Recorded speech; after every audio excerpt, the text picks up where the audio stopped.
ज्येष्ठ भारतीय अभिनेते आणि चित्रपट दिग्दर्शक मनोज कुमार यांचे शुक्रवारी म्हणजेच आज 4 एप्रिल रोजी सकाळी निधन झाले। ज्येष्ठ बॉलिवूड अभिनेते मनोज कुमार यांनी या जगाचा निरोप घेतलाय। ते 87 वर्षाचे होते। वयाच्या 87व्या वर्षी त्यांनी अखेरचा श्वास घेतला। अभिनेते आणि चित्रपट दिग्दर्शक मनोज कुमार यांचे मुंबईतील कोकिलाबेन रुग्णालयात निधन झाले। त्यांच्या निधनाने भारतीय चित्रपट सृष्टीतील एका युगाचा अंत झालाय।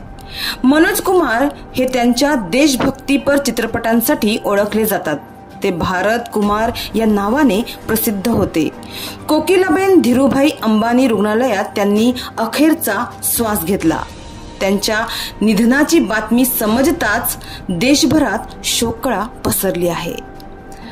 मनोज कुमार यांचा मुलगा कुणाल गोस्वामी यांनी ANI ला सांगितलं की भरत कुमार बऱ्याच काळापासून आरोग्याशी संबंधित समस्यांनी ग्रस्त होते, पण त्यांनी धैर्याने त्याचा सामना केला आणि आज पहाटे 3:30 वाजता कोकिलाबेन धीरूभाई अंबानी रुग्णालयात त्यांनी अखेरचा श्वास घेतला। यासोबतच त्यांनी पुढे सांगितले की मनोज कुमार यांचा मुलगा कुणाल गोस्वामी यांनी ANI ला सांगितलं की भारत कुमार बऱ्याच काळापासून आरोग्याशी संबंधित समस्यांनी ग्रस्त होते, पण त्यांनी धैर्याने त्याचा सामना केला आणि आज पहाटे 3:30 वाजता कोकिलाबेन धीरूभाई अंबानी रुग्णालयात त्यांनी अखेरचा श्वास घेतला। यासोबतच त्यांनी पुढे सांगितलं की मनोज कुमार यांचे अंतिम संस्कार उद्या केले जातील। मनोज कुमार यांचे खरे नाव हरिकिशन गिरी गोस्वामी असे होते। चित्रपट सृष्टीच्या प्रेमासाठी त्यांनी आपल्या नावात बदल केला होता, पण त्यांना खरी ओळख मनोज कुमार यांचे खरे नाव हरिकिशन गिरी गोस्वामी असे होते। चित्रपट सृष्टीच्या प्रेमासाठी त्यांनी आपल्या नावात बदल केला होता, पण त्यांना खरी ओळख भारत कुमार या नावाने मिळाली। मनोज कुमार यांचा जन्म 24 जुलै 1937 रोजी एबटाबाद म्हणजेच पाकिस्तानमध्ये झाला। मनोज कुमार यांचे खरे नाव हरिकिशन गिरी गोस्वामी असे होते।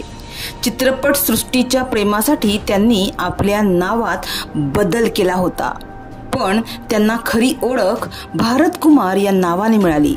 मनोज कुमार यांचा जन्म 24 जुलै 1937 रोजी एबटाबाद म्हणजेच पाकिस्तानमध्ये झाला।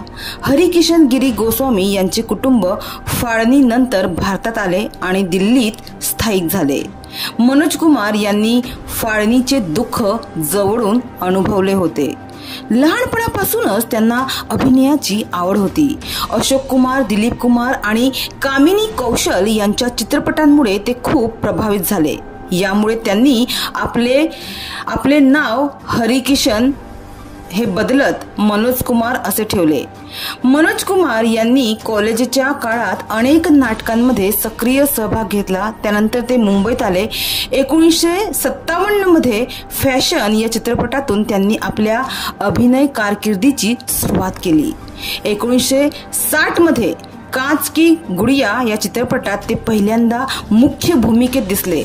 हा चित्रपट सुपरहिट ठरला। यानंतर उपकार, पत्थर के सनम, रोटी कपडा और मकान, संन्यासी आणि क्रांती यासारख्या अनेक चित्रपटात ते झळकले। त्यांच्या बहुतेक चित्रपटांमध्ये त्यांचे नाव भारत असे असायचे।